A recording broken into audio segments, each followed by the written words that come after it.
Shalom, shalom, shalom, bien-aimés dans le Seigneur, que Dieu vous bénisse tous très abondamment. C'est bien votre serviteur, le pasteur Esaïe Mbaka, émettant depuis Paris. Que la paix du Christ, le shalom, soit votre partage aujourd'hui. J'ai dit bonjour ou bonsoir, selon que là où vous vous trouvez, il fait jour ou bien il fait nuit. Soyez bénis très abondamment, que la paix du Christ soit avec vous. Vous tous qui êtes en Océanie, que la paix du Christ soit abondamment parmi vous. Vous qui êtes en Asie, que la paix du Christ soit aussi avec vous. Nous n'avons pas oublié ceux qui sont en Amérique tout entière, que vraiment la paix du Christ soit avec vous. Ceux qui sont en Europe, disséminés à travers toute l'Europe, recevez aussi la paix du Christ.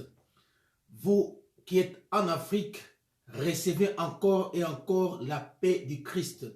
Que la grâce de notre Seigneur Jésus-Christ, son amour, sa bonté, sa miséricorde soit votre partage. Shalom, shalom, shalom, shalom. Partagez la vidéo, abonnez-vous, c'est gratuit. Abonnez-vous et invitez aussi ceux qui sont comme vos amis. Vous les invitez pour qu'ils puissent participer ensemble avec nous. Nous émettons aussi sur YouTube. Tapez Pasteur Esaïe Mbaka TV. Eh bien, vous serez aussi servi. Et nous vous demandons aussi de vous abonner. C'est gratuit. Et puis, cliquez sur le cloche pour ne pas manquer les différentes vidéos que nous mettons en ligne. Très bientôt, nous commencerons à mettre en direct sur YouTube et Facebook. Donc, les deux en jonction. Donc, que Dieu soit loué et que Dieu soit béni. Qui nous accorde cette grâce de faire le direct et sur YouTube et sur Facebook. Dieu voulant, très bientôt, ça sera opérationnel. Mais avant cela, nous pouvons d'abord commencer par rendre grâce à notre Seigneur Jésus-Christ, lui qui a permis que nous puissions être là. C'est une grâce qui vient de lui. Rendons-lui des sortes de grâce. Tendre Père très saint, nous te bénissons et nous te rendons grâce. Nous glorifions ton Saint et puissant nom parce que tu es Dieu. Merci pour ton amour. Merci pour ta fidélité. Merci pour ta grâce. Toi qui étais, toi qui es et qui viens, toi qui étais et qui sera, nous célébrons ton Saint-Nom, nous célébrons ta Seigneurie, nous célébrons ton amour, ta miséricorde, Papa. Merci pour ton sang qui nous a justifiés, corps, âme et esprit. Merci pour ta présence, mon Dieu, mon roi. Merci pour ton soutien. Que ton sang nous couvre, corps, âme et esprit. Glorifie-toi au nom de Jésus-Christ de Nazareth. Nous t'avons ainsi prié. Amen.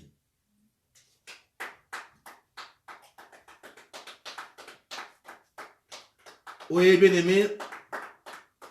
Aujourd'hui, bien-aimés, nous allons lire ou partager dans le livre de Proverbes, chapitre 16, le verset 3 et le verset 9. Proverbe 3, Proverbe 16, verset 3 et puis le verset 9. Et nous allons aussi lire dans le livre d'Ésaïe, chapitre 30, le verset 1 jusqu'au verset 2. Et nous allons appuyer aussi dans le livre des Hébreux, chapitre 13, verset 5, partie B. Que Dieu soit loué, que Dieu soit béni. Nous lisons la parole de Dieu dans le livre des Proverbes, chapitre 16, verset 3 et puis le verset 9. C'est par là que nous tirons notre thème d'aujourd'hui. La Bible dit ceci, dans la version Thomson, la Bible dit « Recommande à l'Éternel tes œuvres et tes projets se réaliseront. » Recommande à l'Éternel tes œuvres et tes projets réussiront. Dans la version Communauté chrétienne, la Bible dit « Remets à Yahweh les fruits de ton travail et tes projets se réaliseront. » Remets à Yahweh les fruits de ton travail et tes projets se réaliseront. Le verset 9 dit ceci. Chacun décide en soi-même son chemin, mais c'est Yahweh qui assure ses pas. Chacun décide en soi-même son chemin, mais c'est Yahweh qui assure ses pas. Le verset 9 dans la version Thomson, la Bible dit « Le cœur de l'homme médite sa voie, Le cœur de l'homme médite sa voix, mais c'est l'Éternel qui a fermé ses pas. Donc, nous avons compris là par là, bien-aimé, Dieu, l'homme conçoit des projets. Ce n'est pas mauvais d'avoir des projets, ce n'est pas mauvais d'avoir des projets, ce n'est pas mauvais de dresser un projet ou avoir un programme, ce n'est pas mauvais, mais une chose que nous devons, c'est vraiment un impératif, nous devons les soumettre à Dieu. En d'autres termes, Dieu devrait être notre premier interlocuteur ou notre auditeur. Notre thème de ce jour, Dieu doit être le premier auditeur. Donc Dieu, l'Éternel, doit être le premier auditeur. C'est-à-dire, nous devons d'abord nous adresser à lui. Avant de faire quoi que ce soit, je peux avoir des programmes, je peux avoir des projets. Ça peut être bon à mes yeux, à notre yeux, oui, mais Dieu nous demande de soumettre à lui et à lui seul nos programmes, nos voies. La Bible dit, au verset 3, « Recommande à l'Éternel tes œuvres et tes projets se réaliseront. » Qu'est-ce que je compte faire? Les fruits de mon travail.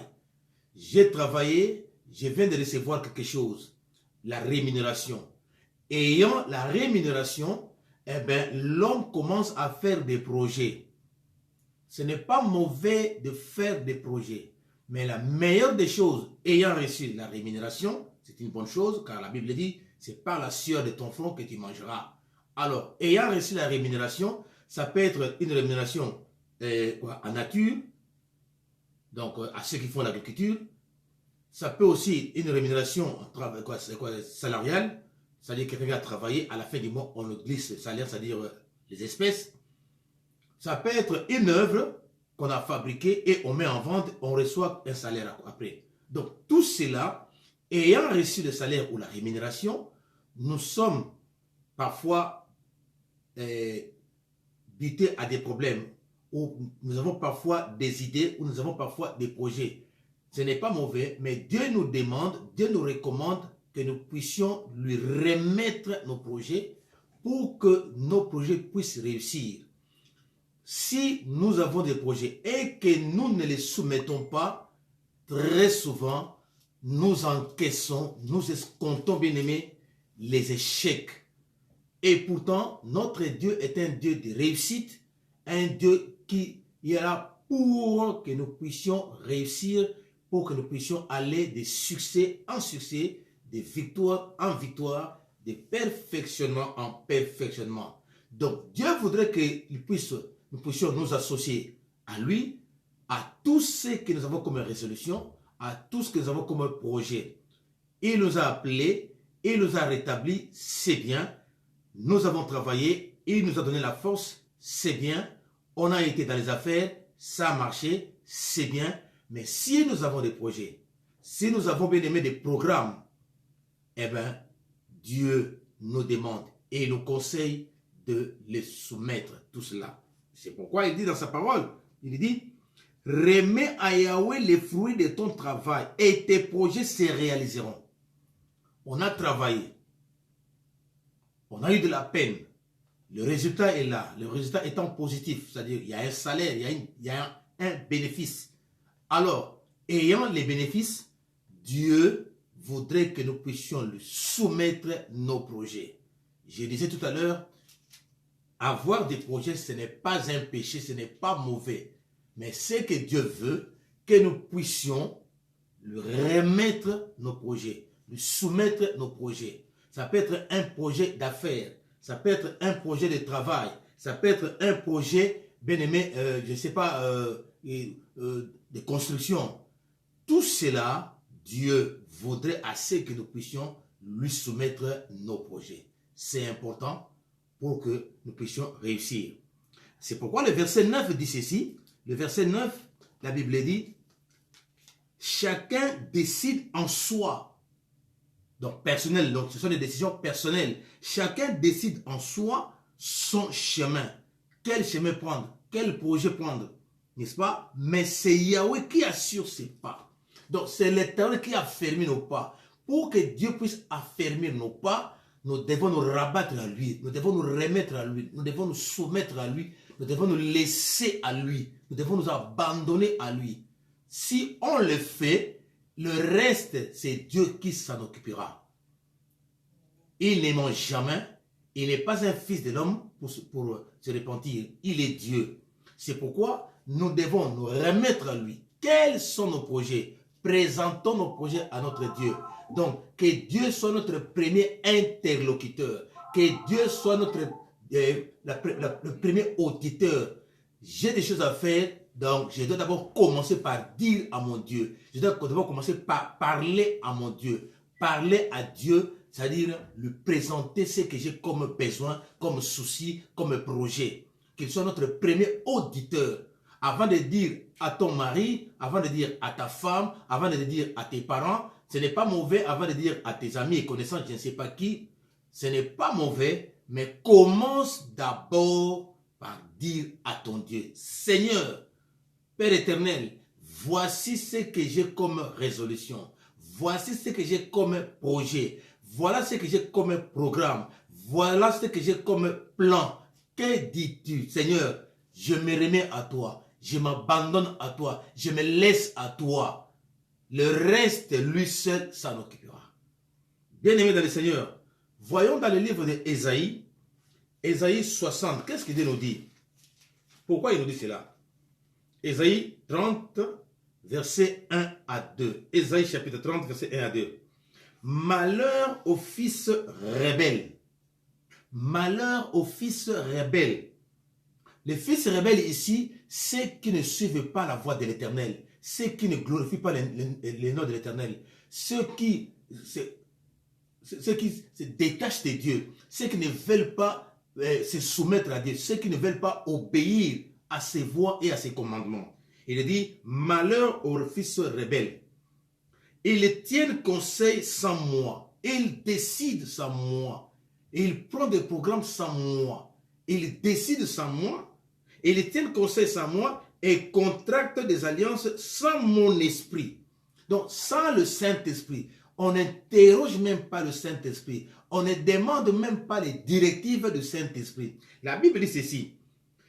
La conséquence, c'est quoi? Quand on fait des programmes, on fait des projets, on prend des décisions sans Dieu, voilà la suite. Pour accumuler péché sur péché. Donc, puisque Dieu n'étant pas là dans le programme, dans le projet, puisque Dieu n'est pas là dans les voies auxquelles nous empruntons, bien aimé dans le Seigneur, sans le Saint-Esprit qui est l'Esprit révélateur, parce que le Saint-Esprit est capable de nous montrer quels sont les pièges, quels sont les obstacles. Il est capable de nous révéler parce que le Saint-Esprit voit des choses à venir. Malheureusement, quand on ne le fait pas, eh bien, on ne fait que cumuler péché sur péché. On va de péché en péché. Les idées peuvent être bonnes. Je peux avoir de bonnes idées. Mais quels sont les pièges, quelles sont les ruses que l'ennemi a arrêtées pour nous faire du mal? Très souvent, on ne se rend pas compte. Tout comme les projets peuvent aussi être mauvais, le Saint-Esprit est capable de dire ne fais pas ça parce qu'il y a ça, ça, ça, tu auras des péchés en péché. Pourquoi? Parce que le Saint-Esprit est le son de tout. Le Saint-Esprit voit tout. Le Saint-Esprit connaît tout. Le Saint-Esprit sait tout. Donc, c'est pourquoi nous devons interroger Dieu. Nous devons présenter tout à Dieu. La Bible dit, on prend des décisions, on prend des résolutions, on fait des programmes sans le consulter. C'est pourquoi on va de péché en péché. Il dit, pour accumuler péché sur péché. Le verset 2 dit ceci. Ils sont en marche et descendent en Égypte sans me consulter. On va en Égypte. L'Égypte, c'est quoi? C'est le monde du péché. L'Égypte aussi, c'est quoi? C'est le monde. Donc, on va vers d'autres féticheurs, d'autres marabouts ou vers d'autres dieux. Alors, quand on y va, Dieu dit, pour chercher un refuge auprès du Pharaon. C'est-à-dire, le Pharaon, c'est qui? C'est Satan. Comme ça ne marche pas dans ma vie, alors comme tout est bloqué, comme je vois qu'il n'y a pas d'issue, Donc, autant aller se réfugier auprès de Satan, parce que chez Satan, ça ne traîne pas. Chez Satan, quand je vais, en tout cas, c'est tic au tac. Donc, quand je le consulte, eh bien, il me donne. Chez Dieu, ça reste, ça traîne, ça prend du temps. Alors, et pourtant, moi, mes programmes sont pressants. J'ai des choses à faire, j'ai des factures à payer, j'ai des ceci à faire. Mais alors, ça ne marche pas. Autant aller dans un raccourci qui est Satan. Et la Bible dit ceci, et cherche un abri à l'ombre de l'Égypte. Malheur, malheur bien aimé. Pourquoi on dit malheur? Quand on dit malheur, c'est-à-dire qu'il n'y a pas la bénédiction, il n'y a que la souffrance. Et puis, malheur au fils rebelle. Mais un fils obéissant, qu'est-ce qu'il fait? La première des choses, il interroge Dieu. C'est pourquoi il est conseillé, ma soeur, mon frère, très tôt le matin, avant de commencer à faire quoi que ce soit, remettons la journée entre les mains du Seigneur. Remettons la semaine entre les mains du Seigneur. Remettons nos programmes entre les mains du Seigneur. Remettons nos démarches entre les mains du Seigneur. Remettons aussi même les contacts entre les mains du Seigneur. Parce qu'il y a certains contacts, quand on prend les contacts, eh bien, on cumule péché sur péché. Les contacts, c'est quoi? L'alliance, le contrat, des relations, des traités, des affaires. Voilà. Partant de là, sans Dieu, sans son esprit, eh bien, on ira d'échec en échec, on ira péché sur péché, on va toujours cumuler malheur sur malheur. Après qu'on dit, oh mais non, Dieu m'a abandonné, moi qui priais Dieu, moi qui faisais des aumônes, moi qui faisais des offrandes, moi qui faisais ceci, moi qui faisais cela.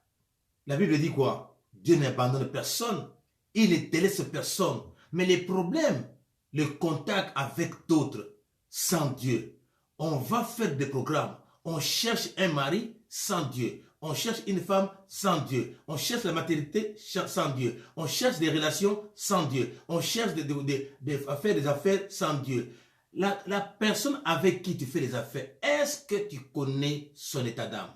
Est-ce que tu connais ses sentiments? Est-ce que tu connais ses désirs? Il peut d'abord dans un premier temps te présenter bien les choses. Il pourra bien se présenter à un homme gentil, alors qu'en réalité, la personne a une mauvaise disposition de cœur contre toi, tu ne le sais pas. Mais le Saint-Esprit est capable de te révéler, voilà ce que cette personne est en train de mijoter. Voilà ce que cette personne est en train de faire comme un programme contre toi.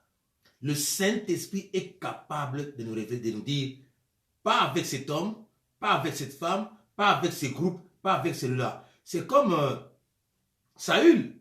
Saül, Dieu merci, il allait chercher les années à son père.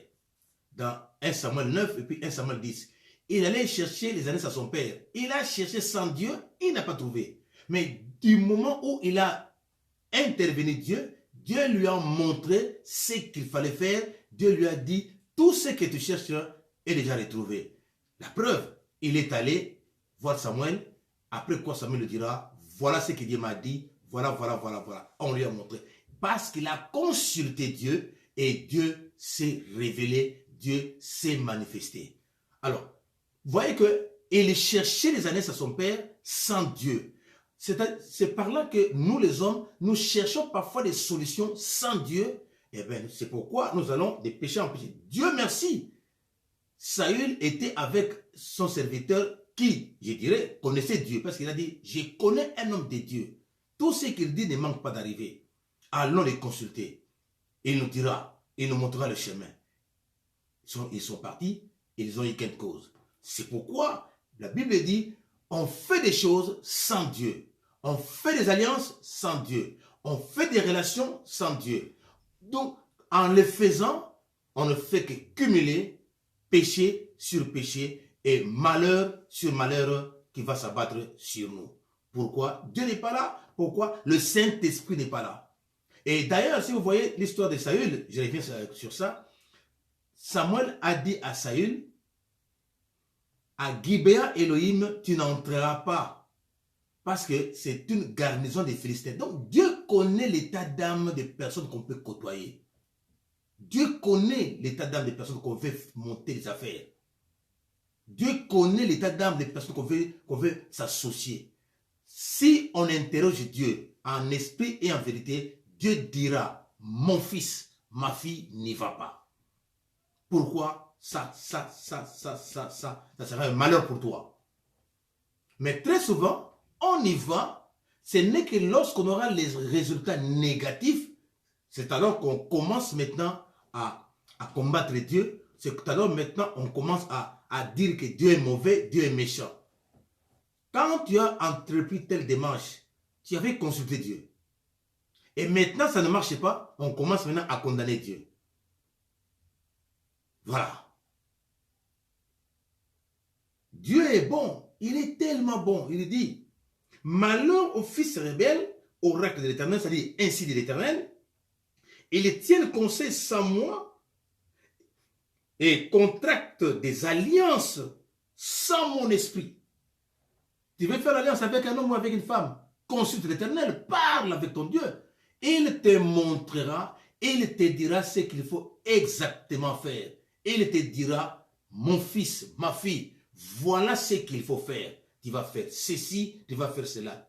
Saül, lorsqu'il était devenu roi, la Bible dit, face aux ennemis, au lieu de consulter Dieu, parce qu'à cette époque-là, on consultait Dieu par l'intermédiaire des prophètes. Au lieu de consulter Dieu, au lieu d'attendre l'homme de Dieu, le prophète choisi, élu, établi par Dieu, lui, il a fait des choses, et ayant fait cela, mais la Bible dit quoi? Il était disqualifié. Vous voyez, il a été disqualifié à cause de sa rébellion. Il n'a pas consulté Dieu. C'est-à-dire, même face à nos ennemis, consultons l'Éternel. Seigneur, tu me dis quoi? Que dois-je faire maintenant, Seigneur? Dieu dira, voilà ce qu'il faut faire. Ne fais pas ceci, ne fais pas cela. Fais ceci, fais cela. Va à tel endroit, va là-bas. C'est ça Dieu. Et la Bible dit quoi? Nos projets réussiront. Quand on consulte Dieu, bien-aimé dans le Seigneur, il ne déçoit personne. Il ne délaisse personne non plus. Quand on les consulte en esprit et en vérité, Dieu intervient. Dieu agit. Dieu se manifeste. Mais très souvent, quand on fait des alliances et qu'on a échoué, ah non, vraiment Dieu est injuste.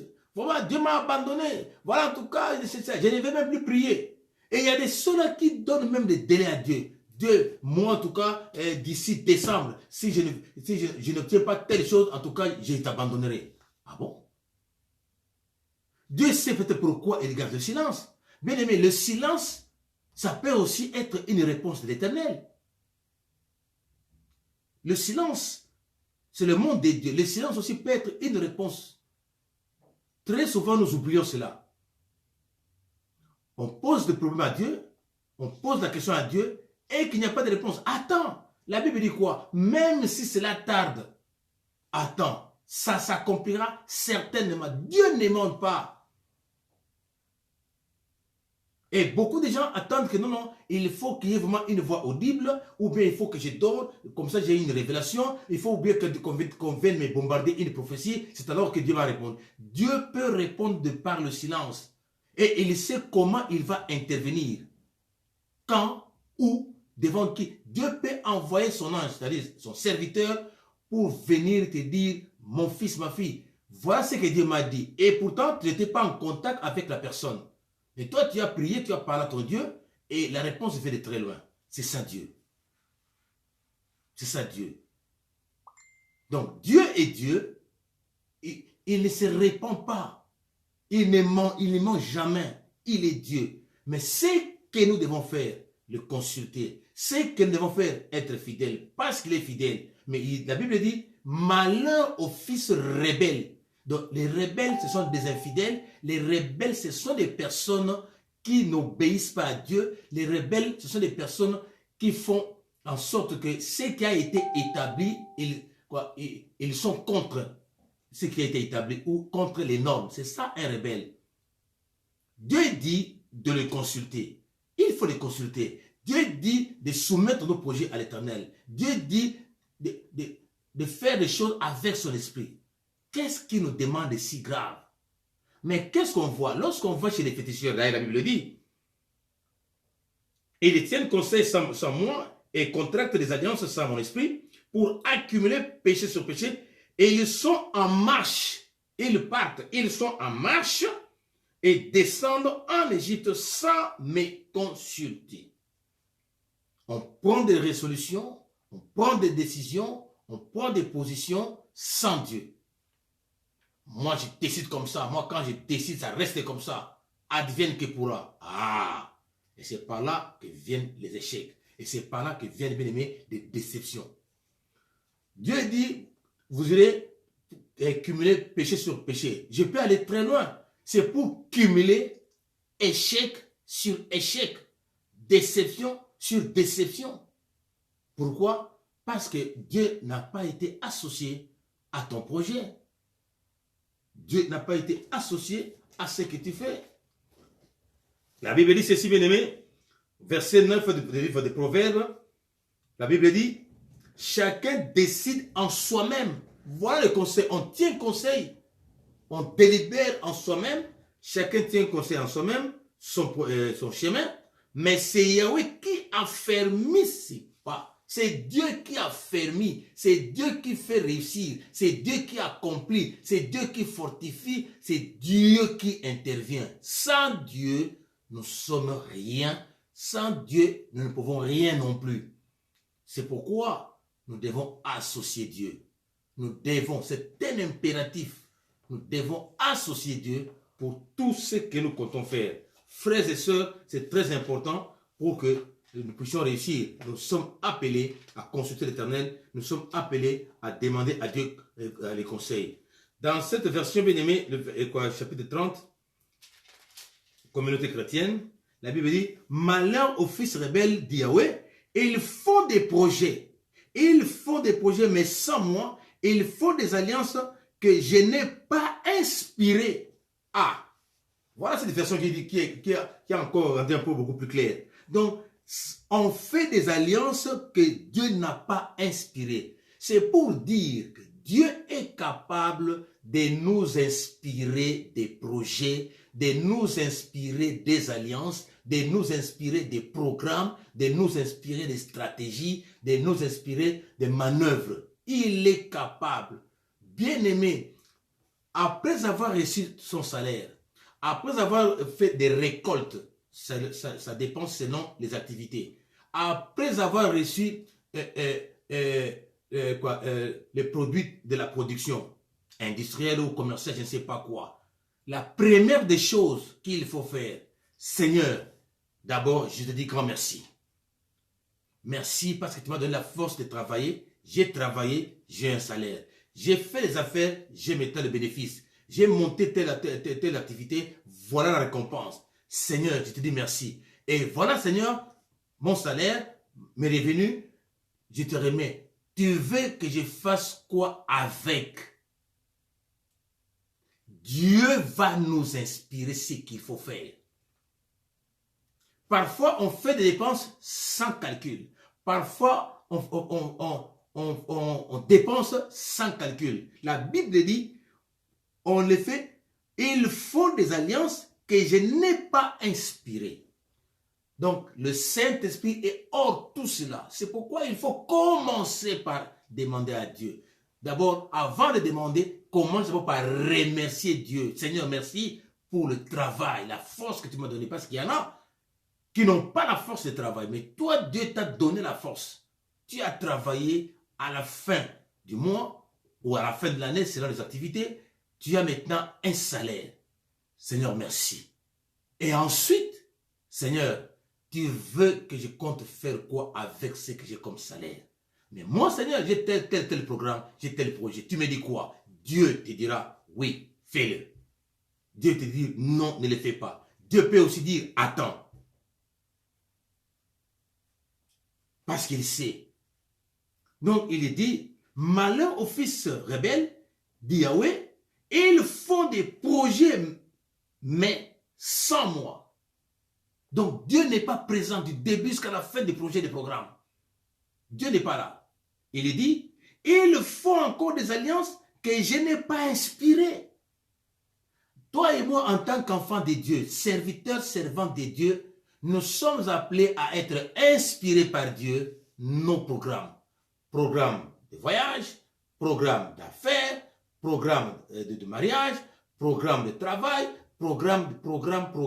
Seigneur, voici, moi, j'ai besoin de faire ceci. Je compte faire cela.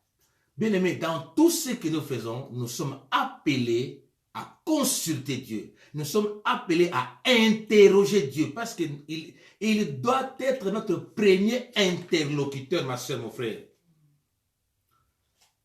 Face à un imprévu, la chose qui arrive du coup, paf, à l'improviste.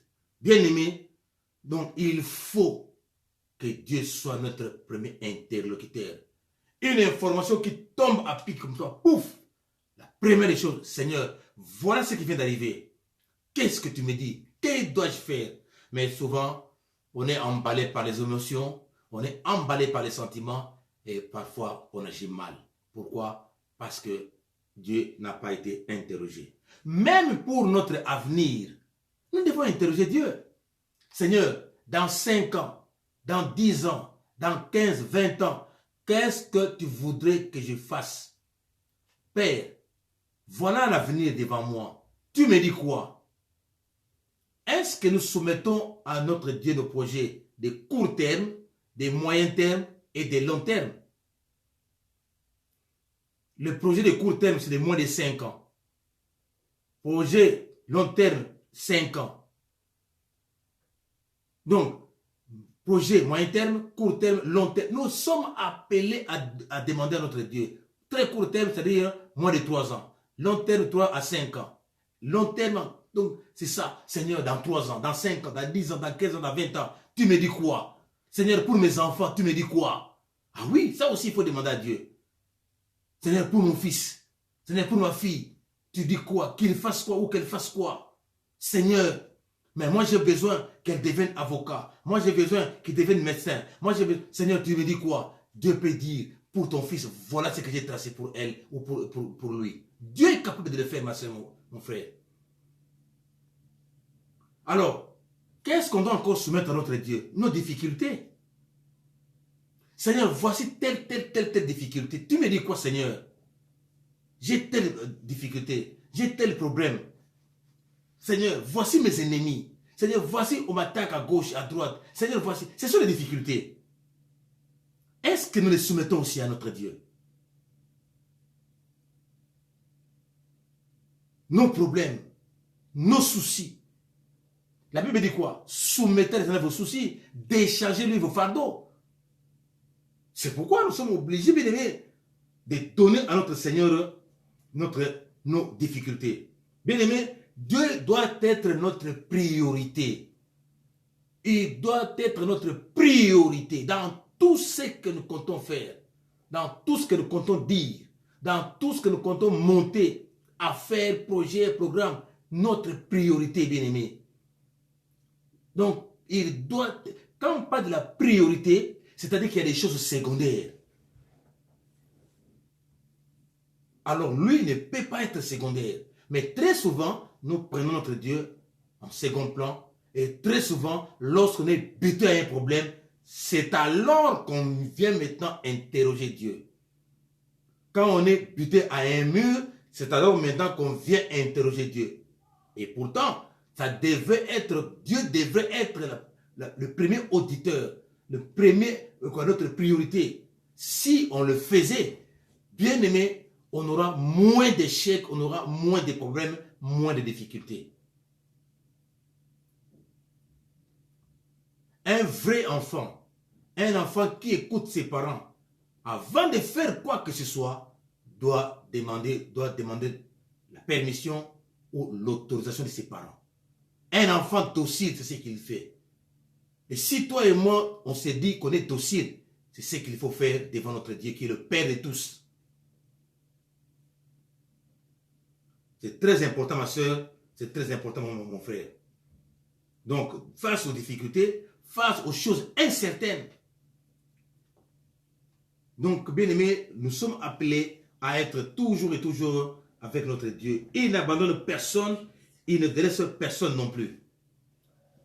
le livre de Hébreux, Hébreux chapitre 13, le verset 5.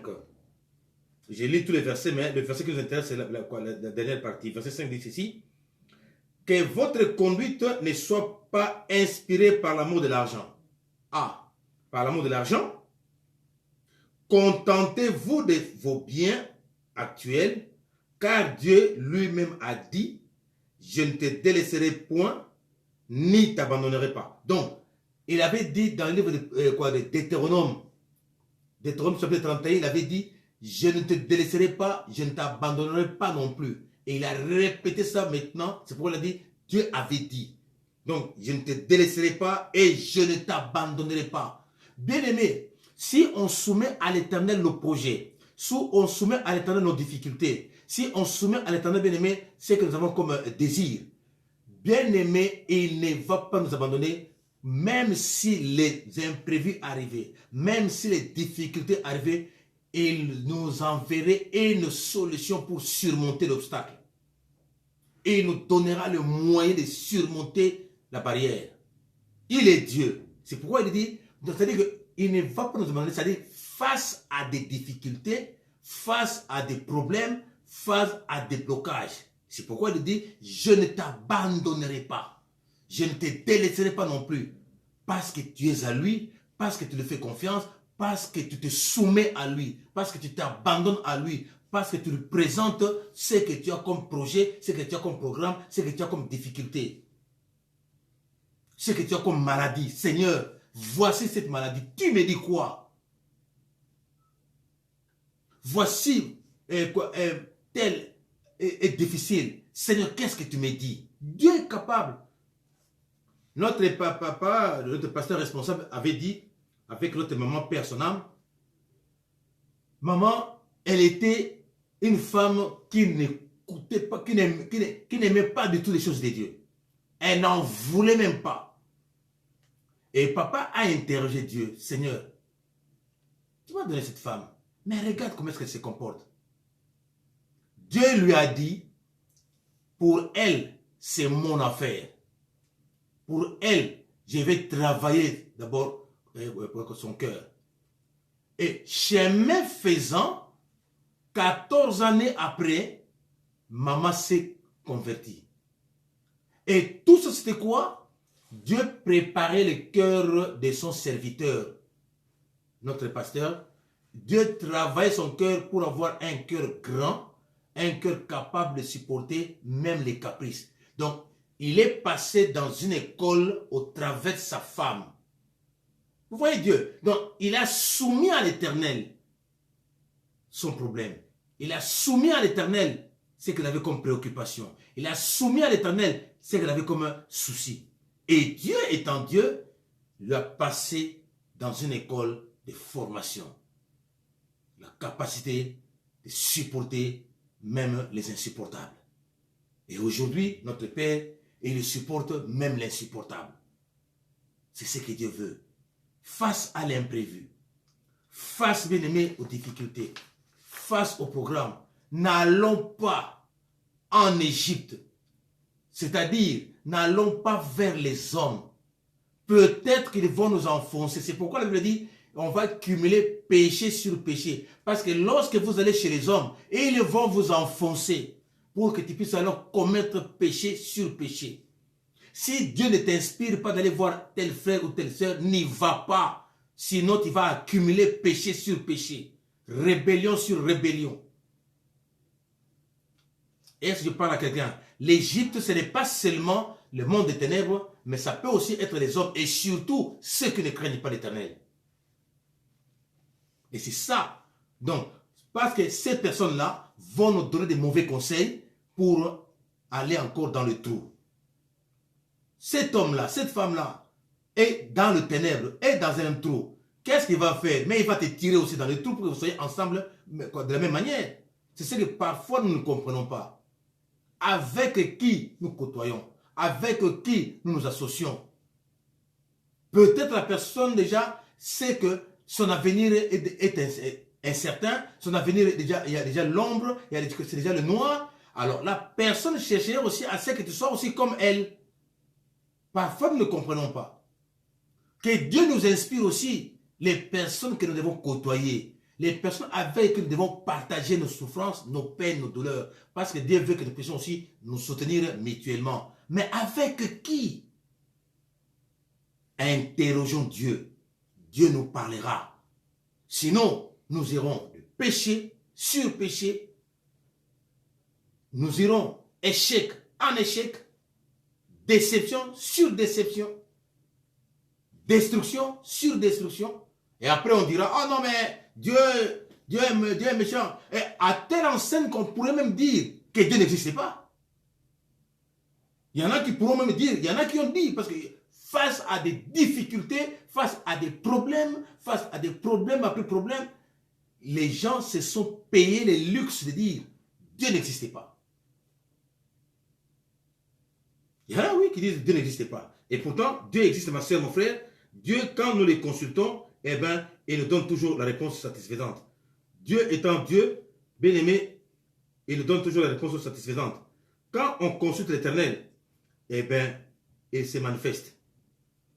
Bien-aimé, dans la version français courant, dans le livre d'Ésaïe, chapitre 30, on dit « Quel malheur, enfant rebelle, déclare le Seigneur, vous élaborez des plans, ils ne viennent pas de moi. Vous concluez des alliances, je ne les ai pas inspirées. Vous accumulez ainsi une faute après l'autre. » On accumule faute après faute, péché après péché.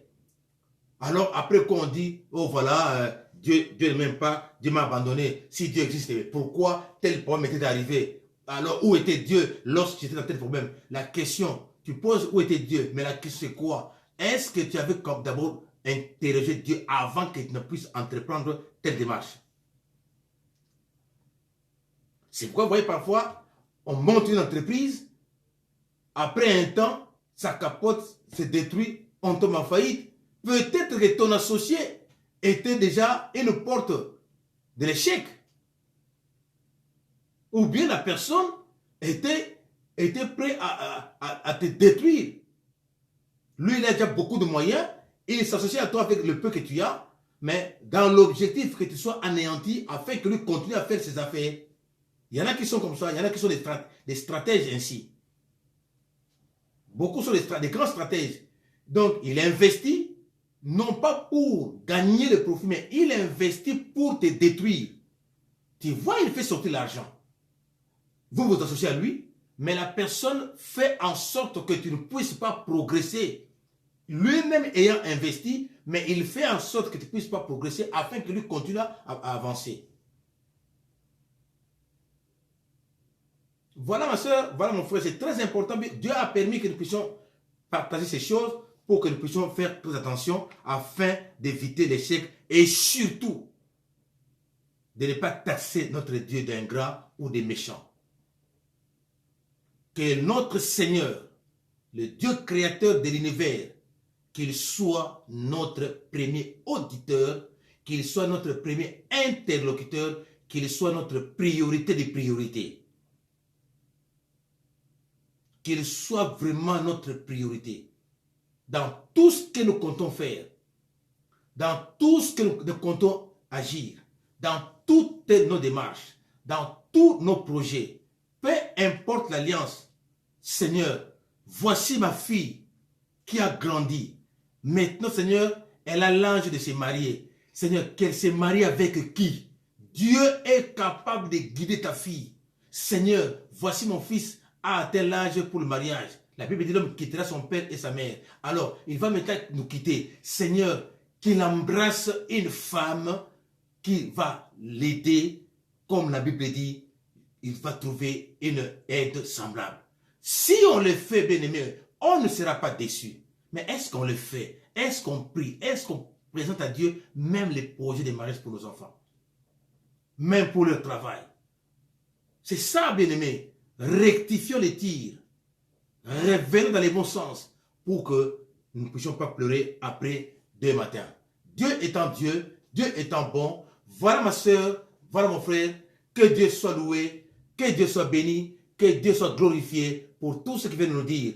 Que notre Seigneur soit notre premier interlocuteur. Que notre Seigneur Jésus-Christ soit notre premier auditeur. Que notre Seigneur Jésus-Christ soit notre priorité des priorités.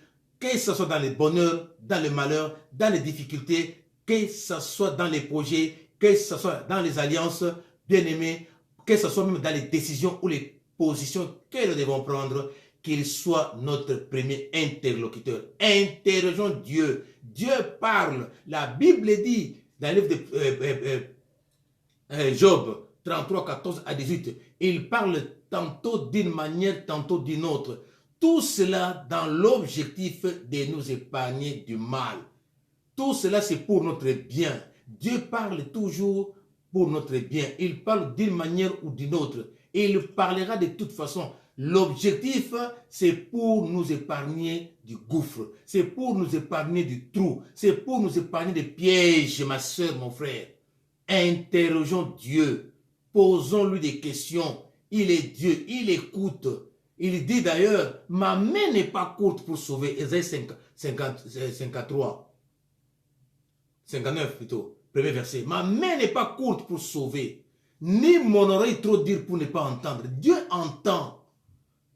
Dieu entend. Ce sont vos fautes. Ce sont vos crimes. Les fautes, c'est quoi? Mais on cumule les fautes et fautes. Comment est-ce que Dieu pourra encore entendre si nous cumulons les fautes? Ma main n'est pas courte pour sauver, ni mon oreille trop dire pour ne pas entendre. Mais ce sont vos crimes qui mettent une séparation entre vous et votre Dieu et l'empêchent de vous écouter. Autant les obstacles entre Dieu et nous, c'est alors qu'il va nous parler, c'est alors qu'il va nous répondre. Ne devenons pas des fils et des filles rebelles, mais plutôt des hommes, des femmes qui écoutent Dieu, non seulement qui écoutent Dieu, mais aussi qui interrogent Dieu. Qu'il soit notre priorité des priorités. Chaque jour, avant de te lever, avant de quitter le lit, frère, sois en prière. Commence d'abord par bénir Dieu pour la nuit. Il t'a protégé, il t'a préservé du mal. Ensuite, remets à l'Éternel la journée avant que la journée ne commence. C'est à l'aube, bien-aimé. Ma femme et moi, avec nos bien-aimés qui sont disséminés à travers le monde, à chaque 5 heures du matin, chaque 5h00, on est déjà debout, on prie. Chaque jour. Et on remet nos sorties, on remet nos programmes, on remet même nos contacts à l'Éternel. C'est alors que tout se passe dans la paix. Mais si on ne le fait pas, et qu'il y a des problèmes, il y a des incidents, des accidents, ne soyons pas étonnés. Voilà ma soeur, voilà mon frère, que Dieu nous bénisse, que Dieu nous bénisse, que Dieu vous inonde de sa grâce, que Dieu vous apporte, bien aimé, sa miséricorde, sa grâce. Si hier, vous n'aviez pas interrogé Dieu, aujourd'hui et demain, nous sommes appelés à interroger Dieu. Nous devons faire notre priorité des priorités pour que nous puissions être des hommes et des femmes ayant des succès, des victoires et des perfectionnements. Dieu étant Dieu, si Jésus ne revient pas, demain, nous pouvons encore nous le voir. Que Dieu vous bénisse, que Dieu vous bénisse. Bonjour chez vous, bonsoir chez vous. Que la paix de Christ qui surpasse toute intelligence soit votre partage. Que Dieu vous protège par sa main puissante. Que Dieu vous assiste par sa main puissante. Que le Saint-Esprit de Dieu vous inspire les programmes, les projets. Que le Saint-Esprit vous révèle qui est à votre gauche, qui est à votre droite. Que le Saint-Esprit vous révèle des choses à venir dans 5 ans, dans 10 ans, dans 15 ans, dans 20 ans. Il est capable. Il est l'esprit qui inspire. La Bible dit, un peuple qui marche sans révélation est un peuple qui marche sans frein. Mais nous avons la révélation venant de Dieu. C'est pourquoi demandons à notre Dieu qui nous donne des révélations. Shalom chez vous, ma soeur. Shalom chez vous, mon frère. Que Dieu vous bénisse. Que Dieu vous bénisse. Ne m'oubliez pas dans vos prières. Priez pour moi. Priez aussi pour la chaîne que nous avons, Pasteur Esaïe Mbaka TV, pour que cette chaîne puisse aller de l'avant. Que Dieu nous bénisse. Que Dieu nous bénisse. Shalom chez vous.